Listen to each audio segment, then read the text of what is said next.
আগামী সপ্তাহে জাতীয় নির্বাচনের তারিখ ঘোষণা করতে পারেন প্রধান উপদেষ্টা ডক্টর মোহাম্মদ ইউনূস।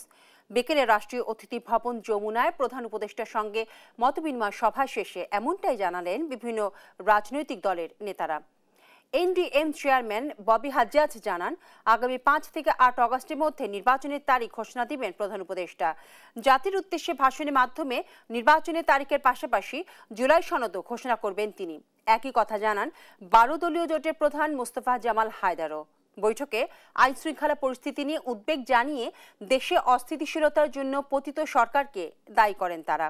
এ সময় সুষ্ঠু নির্বাচন আয়োজনে দ্রুত পরিস্থিতি উন্নতির তাগিদও দেন নেতারা।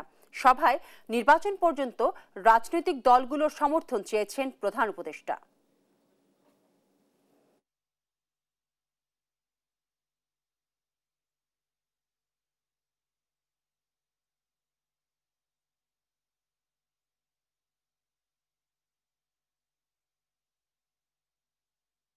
মাননীয় প্রধান উপদেষ্টা আমাদেরকে আজকে আমাদের মিটিং এ বসে আমাদের সাথে প্রতিজ্ঞাবদ্ধ যে আগামী কয়েকদিনের ভেতরে মানে জুলাই সনদ কবে প্রকাশিত হবে তার আগে আমি 5 থেকে 8 অগস্ট ধরে নিচ্ছি, এর ভেতরে নির্বাচনী তারিখ প্রক্রিয়া সবকিছু মাননীয় প্রধান উপদেষ্টা জাতির সামনে উন্মোচন করবেন।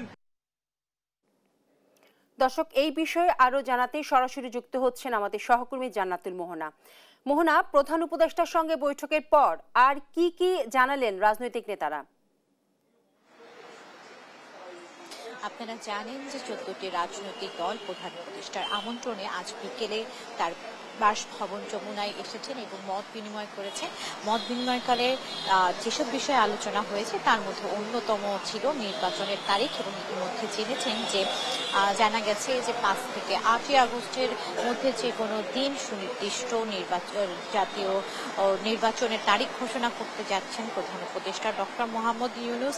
এছাড়া বিভিন্ন যারা রাজনৈতিক দল ছিল তারা বলেছেন শীঘ্রই প্রধান উপদেষ্টা জুলাই সনদ এবং যে তারিখ রয়েছে নির্বাচনের তারিখ নিয়ে জনগণের সম্মুখে ভাষণ দিবেন।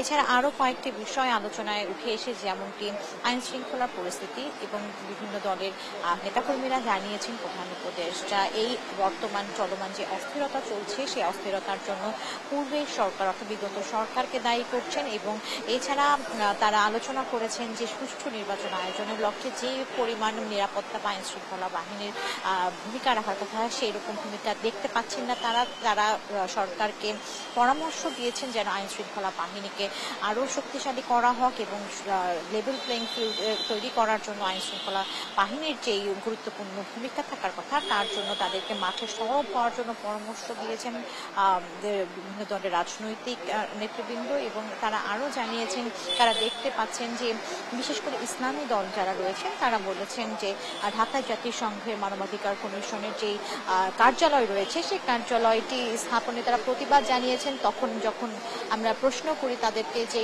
এই নিয়ে প্রধান উপদেষ্টা কোনো মন্তব্য করেছেন কিনা তখন তারা বলেছেন যে প্রধান উপদেষ্টা কেবলই শুনে গেছেন, এই বিষয়ে কোনো মন্তব্য করেনি। তারা বলেছেন যে জাতিসংঘের যেই কার্যালয় স্থাপন হবে সেই স্থাপন নিয়ে তারা প্রতিবাদের পাশাপাশি তারা বলেছেন যে এই চালুর যে এমওইউ স্বাক্ষর হয়েছে এই স্বাক্ষর করার অধিকার অন্তর্বর্তী সরকারের নেই, এটি কেবলই যে নির্বাচিত সরকারের এই অধিকারটি রয়েছে, তারা এর নিন্দা জানিয়েছেন। এছাড়া আরো একটি বিষয় উঠে এসেছেন, সেই বিষয়টি হচ্ছে রাজনৈতিক দলগুলোর মধ্যে বৈষম্যের অভিযোগ তারা করেছেন প্রধান উপদেষ্টার কাছে। বিভিন্ন যে দলগুলো রয়েছেন যে দলগুলো রয়েছেন তারা বলেছেন ও বেশ কিছু দলকে বিভিন্নভাবে প্রাধান্য দেওয়া হচ্ছে কিন্তু বাকি দলগুলোকে প্রাধান্য দেওয়া হচ্ছে না। তো এই ছিল যমুনা থেকে আমার কাছে সর্বশেষ সংবাদ। মোহনা, আপনাকে ধন্যবাদ।